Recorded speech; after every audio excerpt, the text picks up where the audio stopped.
Okay, I'm pleased to introduce Rebecca Saxe. So Rebecca studies a particular cluster of brain regions that together accomplish theory of mind, which is our ability to think about what other people are thinking. But that's not so terribly unique. There are dozens upon dozens of people who work on the role of these brain regions in theory of mind. In fact, over the last 10 or 15 years, there's been over 400 publications just on how these brain regions accomplish theory of mind. And although it sometimes feels as if Rebecca wrote all of them, in fact, she didn't.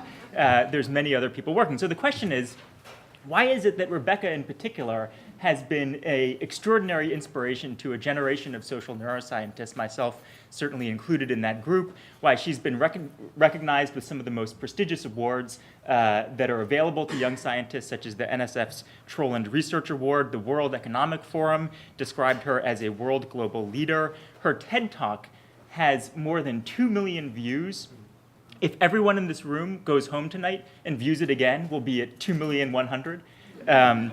So what is it that has made Rebecca so influential and so productive? There's two things that stand out to me. So one is the tremendous depth and rigor of her work. She uses some of the most cutting-edge scientific and statistical techniques not to answer the tremendously boring question about where in the brain something happens, as if anyone cares what part of the brain it happens to be in, but rather to answer the question, how does the brain accomplish that computation?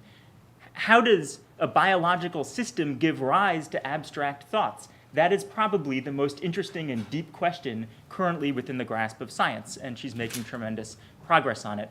The second amazing thing about Rebecca is the breadth of her vision for the importance of her research and her ability to communicate that. Theory of mind is fundamental to moral judgment, to empathy. Rebecca has showed us how her research can be used to provide new models of conflict resolution. Today, she's going to talk about its application to narrative. So to borrow Isaiah Berlin's scheme of the fox and the hedgehog, Rebecca is a foxhog. She's doing it all, and she's one of the damn best foxhogs out there. So I'm really looking forward to this talk.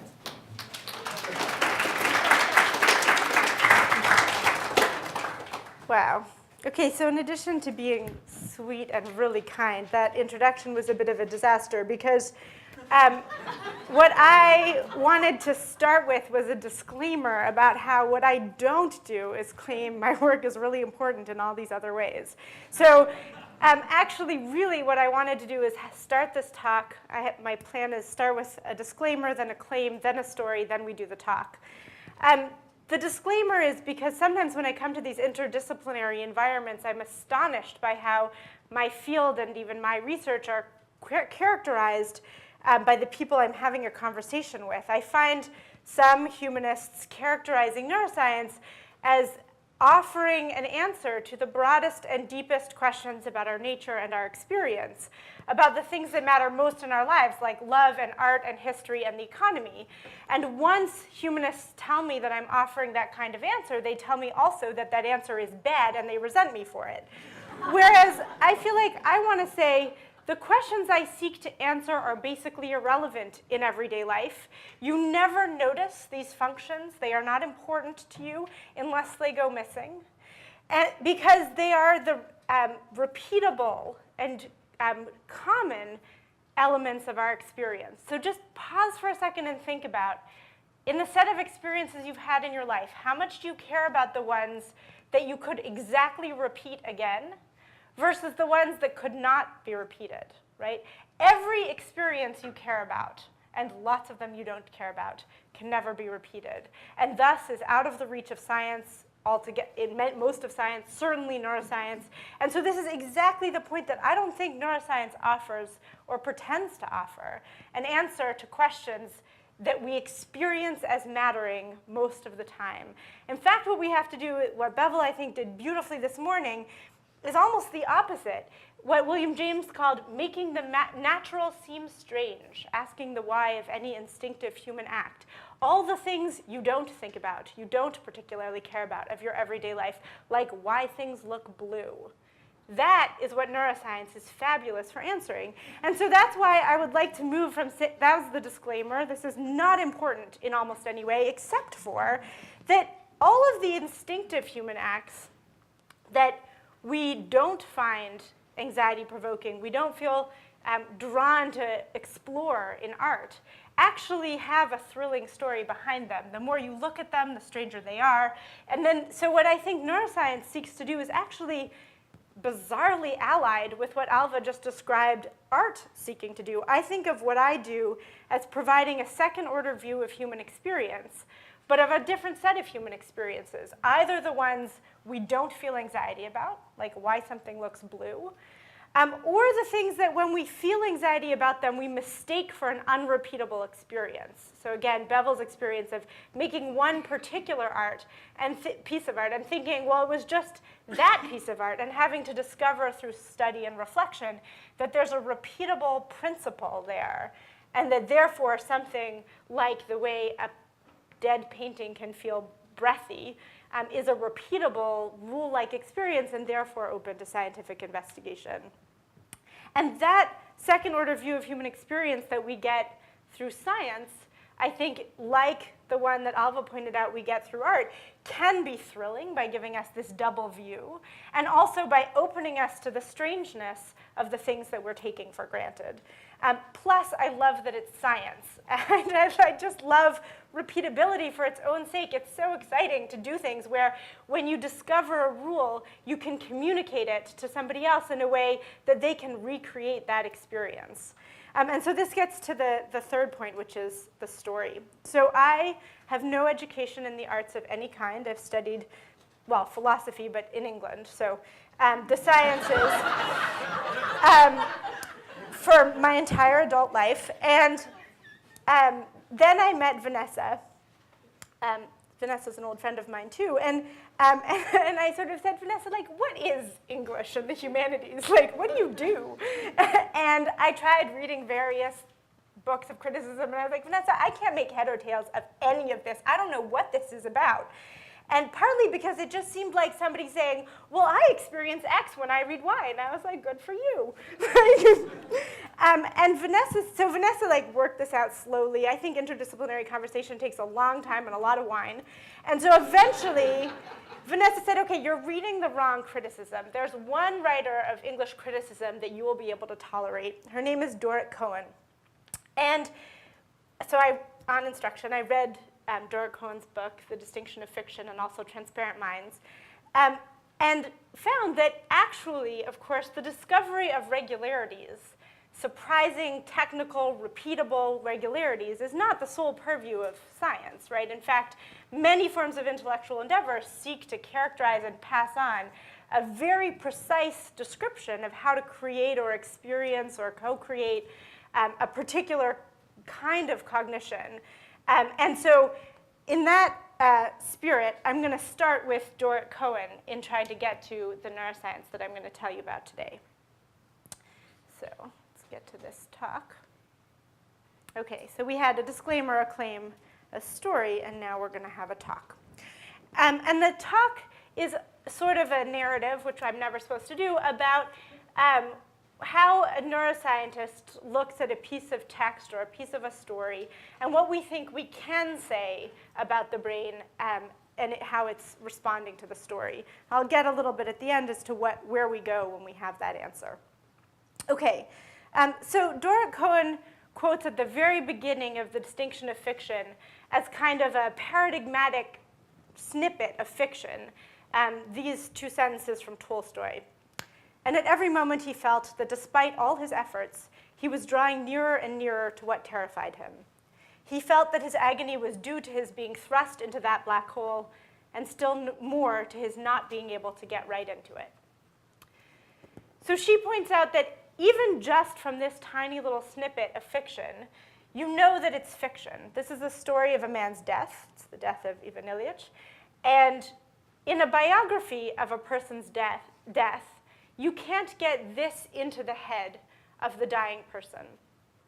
So in particular, moments of death are a good example of the way that fiction can carry us into a mental experience that there's no other way of giving the interiority of, right? So in an autobiography, which can explain a lot of one's own subjective experience, you can't give the subjective experience of death. Autobiographies can't be written after death.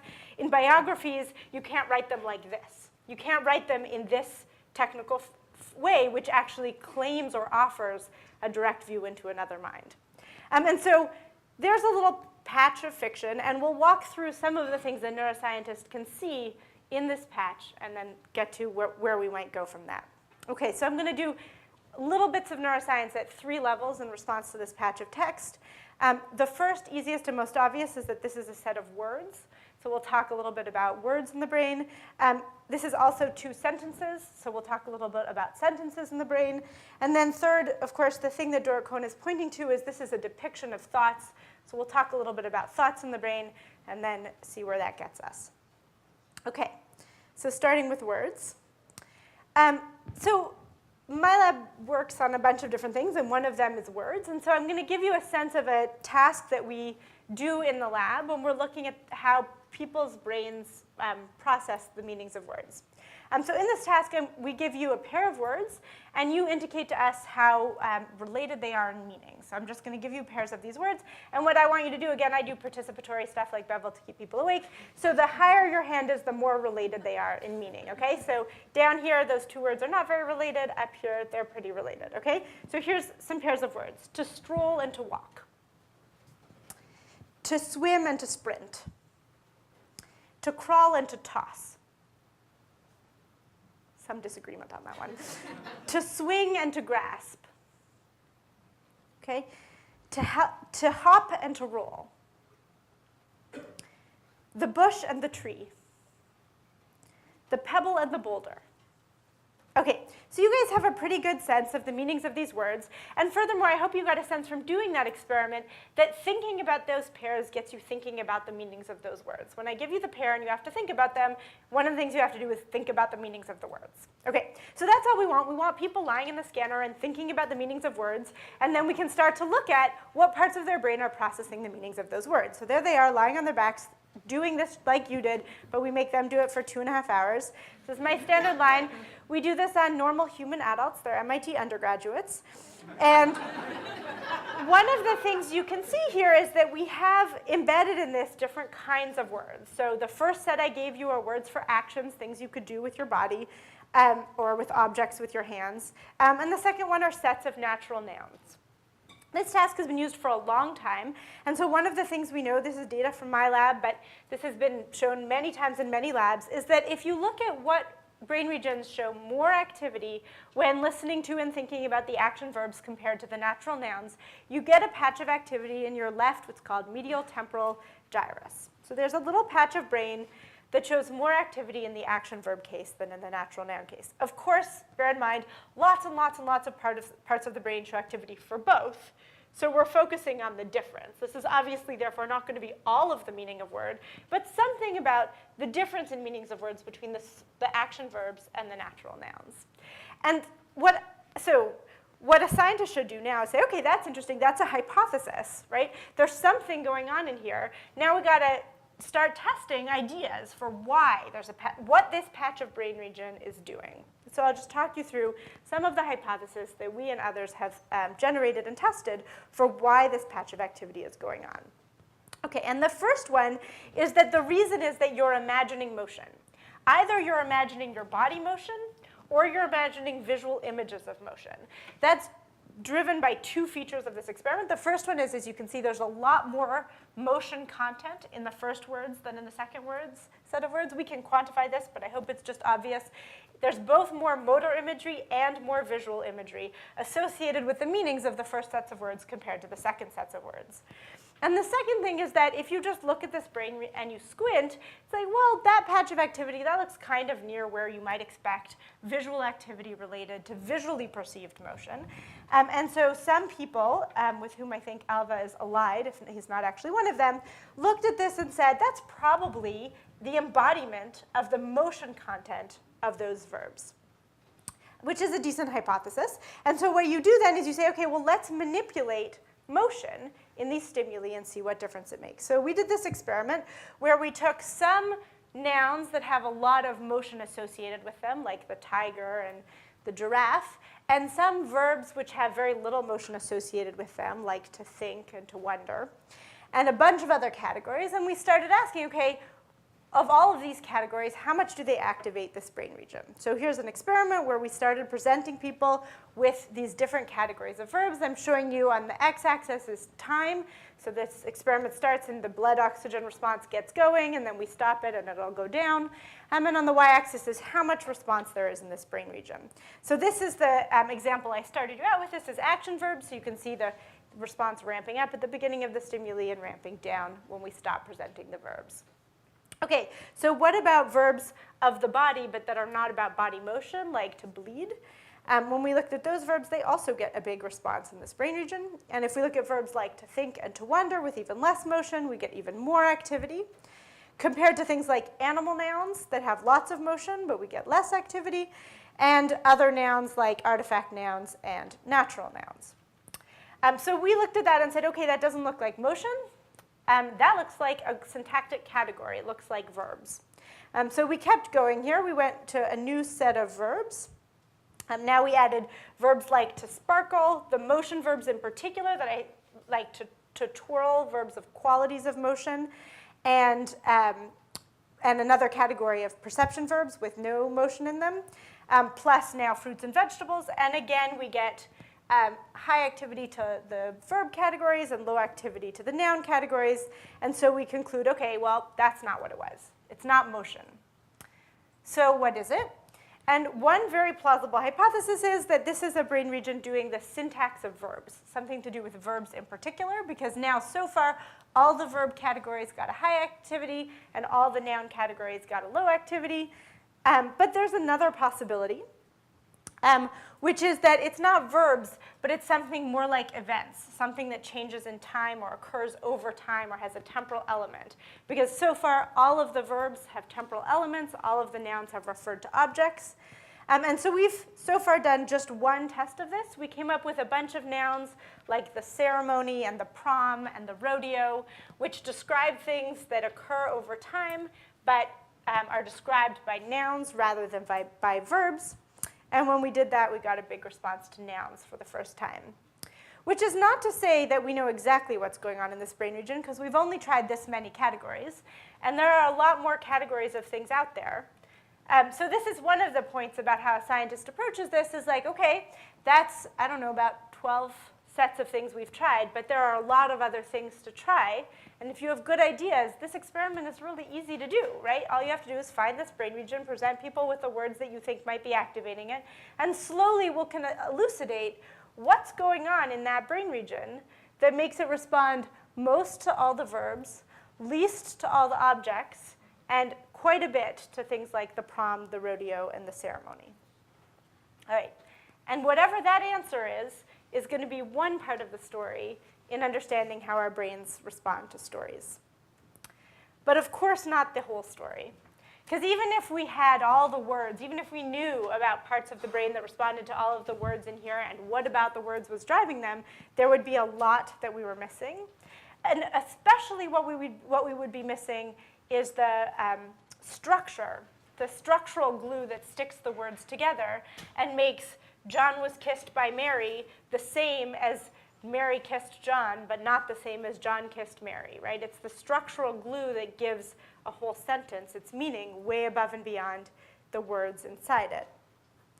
And sentences, actually, the structure of language, is one of the things that has been studied for the longest in neuroscience and is, in some ways, the best example of trying to understand the brain by studying its divided functions. So I'll give you an example of how we do this in the lab and then go back to the long history. So if we were going to do this experiment in the lab, we would have you listen to a patch of some auditory texture, and then we'll give you another little piece, and then you have to say, was the second piece present in the first piece, okay? I want to see if we have audio, see if this works. If this doesn't work, I'll read it to you. Okay, so you're going to first hear a little bit of an auditory stream, and then you'll hear a second bit, and I want you to tell me whether the second bit was present in the first bit. Can you hear this? No. Okay, I'll read it to you. The dinner guests complimented Alice on her children's good manners while they ate vegetables without complaining. Now, manners. Was that present? Okay, good. That one's actually pretty easy, right? You hear a sentence, And then you get a word, and you say, yes, manners was present. You could do it this way. Alice dog east ate manners dinner complimented hope complaining vegetables the guests free good forced children's. Was manners in there? Yes. Good. Okay, so that's word lists. All of the parts of that are words in English. And I hope you experience that it's a little bit harder to do this task when the thing that you're looking for is in a set of words rather than in a sentence. It gets harder for me to read it at the same speed. Okay, here's the next one. The Dudmar Plein squalloped Quaiser on her Gligilev Smoyon credles while they psared Smolikops without fathoming. Okay, Dudmore. Any idea? Okay, that one was present. This is Jabberwocky. The way you make Jabberwocky is you take every word in the first sentence and replace it with a non-word of the same number of syllables, leaving all the syntax. So you replace the nouns and the verbs, but you leave everything else. So you can see that there's on her and when they and without fathoming, right? That's without complaining. So it's a matched piece of text to the first one, which in principle would be comprehensible if those were words in English. But it gets even harder to hear the pieces of text in this task. And then the last one is backward speech, which I can't do. I could only give it to you if you could hear it, which is the sounds of the sentence, but played literally backwards in time, at which point you would discover that hearing the backwards version of manners is basically impossible. People perform at 52% correct. Okay, so this task has two features. As you go from bottom to top, you get more language, right? More of the structure, content, glue of language. And as you go from top to bottom, the task gets harder.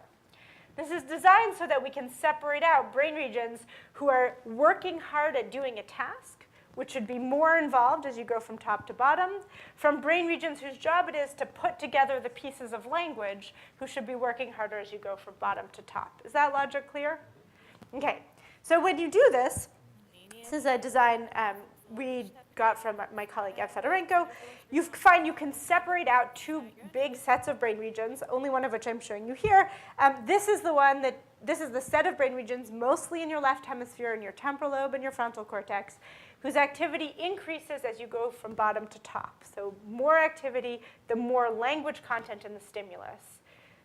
Nothing to do with how hard you're working in the task. And just to give you an example, here's some activity in the medial anterior temporal lobe. If you localize that brain region in each person and look at its activity in these stimuli, you can see that as the language content goes up, so does the activity. Okay, and so these brain regions, the ones that put sentences together, are surely a second piece of our ability to understand stories. And I said it at the beginning, these brain regions are some of the oldest known and oldest debated in neuroscience, because in the 1860s, when there was a debate about whether any function had any localization in the brain, the first famous cases of localization were Broca's and Wernicke's studies of patients with selective damage to language cortex. So these were patients who had damage, one in the temporal lobe and one in the frontal lobe, that led to a loss of language without a loss of the rest of intelligence. These cases are unfortunately, or whatever, one way or another, they're very common because these patches of language cortex lie near arteries that can have strokes and also lie near parts of cortex that can have tumors. And so there have been 150 years of studying patients who have more or less damage in these brain regions. And one of the things that's most shocking, I think, for those of us who live highly verbal lives, is to watch language and thought come unstuck as language gets impaired and thought doesn't. A really powerful description of this came from Tom Lubbock, who was the art critic of The Independent, who got a huge tumor, actually, right underlying this part of cortex, and so felt himself and wrote about himself losing language. So he actually wrote a whole book about the progress of the loss of his access to language, which he described like this. He says, "My language to describe things in the world is very small and limited. My thoughts when I look at the world are vast, limitless, and normal, same as they ever were. My experience of the world is not made less by lack of language, but is essentially unchanged," which is an extraordinary use of language to describe the loss of language. I found this kind of spooky because he says he's losing language, but it certainly doesn't look like it. And so so he says that this was incredibly hard to create. Here's another example of what that looks like from Diane Ackerman writing about her husband losing language. This is a quote from him where you start to see that actually he is losing words, if not sentences. He says, it's like having a head full of holes in which the perfect repository of words have shamed themselves. The word I sought lay like an angel, begging to be used, if only in spirit ditties of no tone. I love the way this becomes poetry as it loses precision. Okay, so that's sentences. Shoot, and for this it would be really good to have sound. Is there any way to get sound? If we can't, I'll narrate it, but this is plugged in, this is plugged in. Oh, okay, awesome. Thanks. Okay, so a little bit about words, a little bit about sentences, and now we're going to do thoughts, because this is what I actually work on. And I'll start with actually just showing you me telling a story to a kid. This is the first pirate. His name is Ivan. And you know what pirates really like? Pirates really like cheese sandwiches. Cheese. I love cheese. Yeah. So Ivan has his cheese sandwich, and he says, yum, yum, yum, yum, yum. I really love cheese sandwiches. And Ivan puts his sandwich over here on top of the pirate chest. And Ivan says, you know what? I need a drink with my lunch. And so Ivan goes to get a drink. And while Ivan is away, the wind comes, and it blows the sandwich down onto the grass. And now, here comes the other pirate. This pirate is called Joshua. And Joshua also really loves cheese sandwich. So Joshua has a cheese sandwich, and he says, yum, yum, yum, yum, yum. I love cheese sandwiches. And he puts his cheese sandwich over here on top of the pirate chest. So that one is his. That was Joshua's. That's right. And then his was on the ground. Yeah, that's exactly right. Now. So he won't know which one is his. Oh, so now Joshua comes out to get a drink. Ivan comes back and he says, I want my cheese sandwich. So which one do you think Ivan's going to take? I think he's going to take that one. Yeah, you think he's going to take that one? All right, let's see. I told Oh, you. yeah, you were right. He took that one. Okay, so that's a story that you could tell to a child. And one of the things that I hope was obvious is that following this story involves thinking about the minds of others, right? In order to know what's going on in the story, even though I never explicitly mentioned or described, I didn't use any of the techniques that Dora Cohen offered me for describing the inside of Ivan's mind. Nevertheless, following the story, predicting the action, seeing what's going to happen, requires thinking about other people's minds. So this set of stories is called the false belief task, and we've deliberately created it so that understanding what's going to happen next depends on following the different states of the world as represented inside the minds of the characters. So that kid you just saw was a 5-year-old, and this task is famous because in part of the difference between what 5-year-olds do when hearing this story and what 3-year-olds do. So here is a 3-year-old who followed the story with equally rapt attention. This is the end. And Ivan says, I want my cheese sandwich. Which sandwich is he going to take? Do you think he's going to take that one? Let's see what happens. Let's see what he does. Here comes Ivan, and he says, I want my cheese sandwich. And he takes this one. Uh-oh. Why'd he take that one? His was on the grass. So 3-year-olds famously don't track, in this kind of explicit context, that Ivan thinks that's his sandwich. So when Ivan says, I want my sandwich, they predict he'll take his sandwich. And when he doesn't take his sandwich, and you ask them why, they generate plausible other hypotheses, like, well, maybe he doesn't want his sandwich anymore because it fell on the grass. Okay, so that task has become famous as a litmus test for studying when and how we think about the contents of other people's minds. And so when I set out to study how our brains support this kind of thinking, we started with a false belief task. So we had our typical human adults lying in the scanner, and we gave them adult versions of those stories in which something happened that separated out what the character thought, the world as represented in the mind of the character, from what had actually happened. So for example, Sarah puts her shoes under the dress, her sister moves them to under the bed, and now we can ask you, where does Sarah think her shoes are? And again, we're going to contrast this with a set of conditions where you still need to think about two options, the world as it was and the world as it is, and you still need to make a choice, but now there's no thoughts involved. So we use stories about photographs and maps. So this is a photograph made before a volcano and the island as it is after the volcano. Again, critically, many, many regions of the brain are required to read both kinds of stories.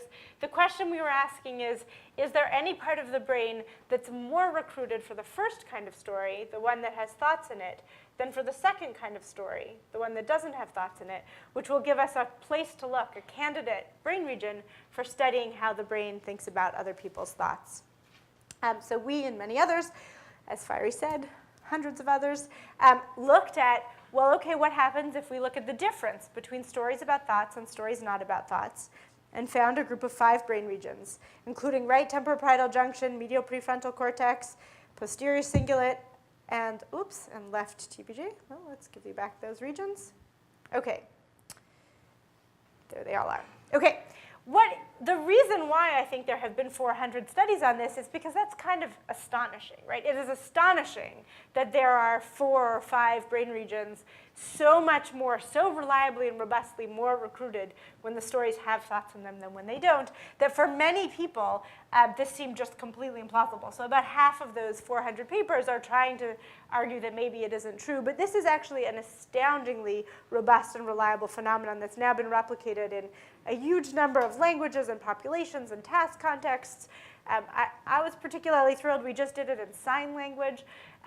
But nowadays, it doesn't even seem like news that you can get it in sign language. I just thought it was cool. OK, so this profile is incredibly reliable. One signature of that is we can see it in each individual person. So this is just 3 individual people in 10 minutes of scanning. This is the kind of robust, reliable signature you expect in vision. You do not expect in theory of mind.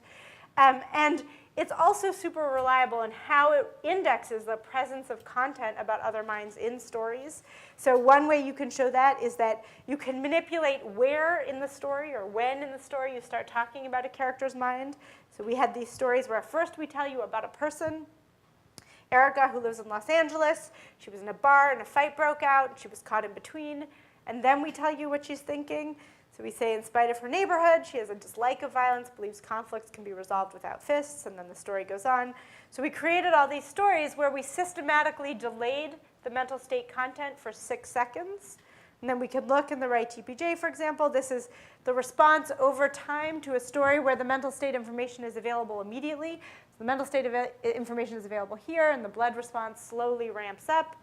And then here's the story where we delayed the mental state information by 6 seconds. And that is 6 seconds. So this is a kind of very precise temporal marker of where in an ongoing story you start thinking about the mental state. Note that that suggests that these subjects, in their interpretation of the story, were pretty strongly guided by the content of the words they were seeing. Of course, much earlier on, you could have started thinking both about the mind of the character and about the mind of the crazy author that's got you lying in the scanner reading about Erica. But at least in this context, people seem to be relatively limited in the set of interpretive acts that they do, at least when they're doing it, for 2 hours every 10 seconds. OK, here's another way that we can do this experiment. Again, I'm going to get you to participate to wake up. So here I want this half of the audience. If you're to my left of the projector, for each story you read, I want you to think, how much physical pain is the character experiencing? Is this character in physical pain? The more, the higher your hand. For you guys, I want you to think, how much are you thinking about the mental states, the thoughts, doubts, suspicions, hopes of the character in the story? We're going to do 3 stories. Everybody ready? OK. Larry was going to his first day of a new job. The job starts early, so he was very tired. He took a drink of fresh juice, and the juice was cool, and he felt the tang of it on the soft tissue inside his mouth. Go. OK? Oscar's doing the dishes. His hands were in the soapy water, and his hand hit a sharp knife. The knife cut deep into the skin between his fingers, and the cut burned in the dirty water. Okay? Maggie's in love with a man and wishes he would reciprocate her feelings. One day he sent a text to Maggie that he meant to send to someone else, saying he does not want to see her again. Maggie gets the text and starts crying. I realize you can track technology in my stimuli. When I was in grad school, we were using Polaroid photographs. Now we've got text messages. But anyway, one of the things I think you can tell is that although these are terrible pieces of fiction, they nevertheless do elicit some thinking about the characters and their lives, and we can have many different elements of these stories. We had 144 little stories like this that varied on a whole bunch of dimensions about the character, what they experienced, what you might think when you read that story. And then for each one of those dimensions, we can sort the stories based on the ratings we get from a separate set of people, like you guys, they're M-Turkers. We put the stories on the web and we say, how much physical pain is in this story? Or how much did the character deserve what happened to them? Or how much do you like the character? Or how vivid did you find that story? Or as we asked you guys, how much did you think about thoughts and feelings? Then we get other people in the scanner reading all 144 stories, and we ask which dimension of difference across the story predicts the activity in different parts of your brain if you're in the scanner. So for example, we can look specifically in the right TPJ and ask, does the right TPJ care about the question I asked you about, the physical pain the character experiences? And the answer is no. More physical pain in the stories, like Oscar is out here, does not get more activity in the right TPJ. If anything, it's the opposite. What about how good a story we wrote? Like how vivid and movie-like the experience of reading the story is. So I'm impressed. Some people thought some of our stories were pretty good. But nevertheless, even though there's a bunch of variability in the stories, it doesn't predict the difference in the right TPJ. The right TPJ doesn't care about how great a story we wrote. And of course, the reason I'm telling you this is that the stories that people said made them think about thoughts and feelings, those are the stories that in a different group of people elicit more activity in the right TPJ. This means we can explain 20% of the variance across 144 stories with this one question. In science, that's good news. It's like 20% of the variance. We explained a lot of stuff. On the other hand, when I look at that, I think 80% of the variance to go. Okay, anyway, so we want to know what can we do with that information. And as Fiery said, one of the things that I've been thinking about is when do we use that information in real contexts? So here's a context in which we might use that information. I'm going to tell you another story. And again, this is an audience participation task. Now I'm going to ask you about moral blame. So how much blame does the character in the story deserve? More is higher. Okay, this is a story about Grace on a tour of a chemical factory. While she's on the tour of the chemical factory, on break, she's going to make coffee for herself and a friend. Her friend asks for sugar in the coffee. Next to the coffee machine is a jar of white powder labeled dangerous, toxic, poison. Grace puts some of the powder in her friend's coffee. Actually, that powder is just sugar. It's a little joke the scientists have. But Grace thought the powder was poison. When her friend drinks the coffee, it's just sugar and her friend is fine. How much moral blame does Grace deserve for putting the powder in the coffee? Okay. Almost everybody here is safe to have coffee with. Okay, here's a different version. Grace is on the tour of the chemical factory. She's making coffee for her friend. Next to the coffee machine is a jar of white powder labeled sugar, but it's been contaminated by a dangerous toxic poison, which Grace doesn't know, so she thinks the powder is just sugar. She puts the powder in her friend's coffee. Her friend drinks the coffee and dies. How much blame does Grace deserve for putting the powder in the coffee? Okay, so what's kind of remarkable about what you guys just did is that you said Grace, who gave her friend sugared coffee, deserves a lot of moral blame, and Grace, who killed her friend, does not deserve a lot of moral blame, which I think is sort of a testament to human moral judgment. This is similar to what our typical participants do. So basically, as you see, the amount of blame that people assign to Grace depends on what she thought the powder was, and not on what happens to the friends for the most part. There's a little effect of whether the friend dies, but the main effect is, did Grace think reasonably that the powder was poison, or did she think that the powder was sugar? Now, if I'm right that this big difference here between the failed attempts and the accidents is driven by our ability to think about other people's thoughts, and I'm right that that ability in part lives in a particular part of your brain, then if I could damage that part of your brain, I could change your moral judgments, right? Yes? Yes? Not if you get it. Okay, so that prediction is, if this difference is being driven in part by a signal coming from that brain region, if I could damage that brain region, I could change that part of your moral judgment. So can I damage that part of your brain? Ethically, not with a scalpel, but I can do it with a TMS. This is a TMS coil, which just creates a magnetic pulse that goes through your skull into the cortex and temporarily disables the function of that patch of cortex just by making one big organized pulse that doesn't look anything like the normal pattern of activity. And here's how that works. So this is a quarter to show you that it's really magnetic. Okay, when it clicks, it's on. Now we're going to do it to me. We're going to do it to the part of the cortex that controls my right hand so that you can see the effect live. So we're going for my right motor cortex. Ready, Rebecca? Yep.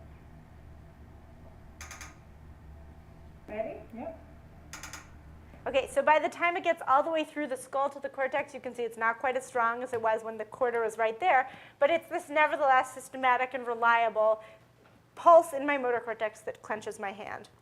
If we do that to your right TPJ while you're making a moral judgment, we should be able to affect your moral judgment. So this is, while we're doing TMS just behind your right TPJ, assuming you don't know where your right TPJ is, you don't know that this is the control brain region. And then these are the moral judgments when we move the coil 5 centimeters forward, and now we hit your right TPJ. So again, what I'm pointing out is this difference between failed attempts and accidents that depends just on what the character was thinking is smaller. It's not gone, it's not reversed, but it's systematically smaller. Okay, how am I doing on time? Okay, I'll skip the next thing. All right, I was going to talk about minds different from our own, but I will skip that and go to final thoughts. Okay, so we had a little bit on words, a little bit on sentences, a little bit on characters' thoughts. I was going to talk to you about how blind people think about seeing, because that's a little bit of evidence that it's not just thoughts we have had or could have, but even getting beyond our own experience. And so actually, I'll just temporarily stop here for a second and go back to the big picture. So what does my neuroscience tell us about fiction? Let's start with, it does not tell us why we get aesthetic pleasure from fiction, and it doesn't tell us why we evolved to read or create fiction, right? Finding that there is a brain region doesn't tell you that we evolved for that, or that more of it is better, or that we read fiction because it activates this brain region. There's lots of things that we have brain regions that do that we don't engage in art about. I don't think it even tells us anything specifically about the distinction of fiction, the specific techniques or experience of reading about fictional mind that Dora Cohen was talking about. Because in all of this research, we've actually never found any difference for people when they thought they were reading fiction versus when they thought they were reading factual accounts of people's mental states. And I don't think it can tell us how or why the technical apparatus that Dora Cohen identified works. I think she can tell us that by showing us how it works. And we can hypothesize that that technical apparatus works in part because of the function of this brain region, but certainly the neuroscience doesn't tell us that. And in particular, it doesn't tell us whether these functions or these kinds of thoughts occur in a culturally universal way. I think that instead, this form of second-order knowledge identifies a new or different set of problems we might not have thought of. We can ask where these regions come from, how they occur in development, how they're impaired or changed by context or by neurological disorders. And I think, as Fiery pointed out, there's this fact, right, which is that abstract thoughts, like the contents of these stories, are patterns of neural activity in space and time, is in some sense the most surprising idea that science has at the moment. And so if I give you this sentence, this is a quote apparently from Alan Greenspan, although it's apocryphal. I know you think you understand what you thought I said, but I'm not sure you realize that what you heard was not what I meant. I don't think that sentence is particularly aesthetic, but I think that the idea that understanding that sentence is a pattern of activity across neurons in space and time, and that we could ask what that neural code is intensely thrilling, even if it isn't aesthetic. Okay, and that's all.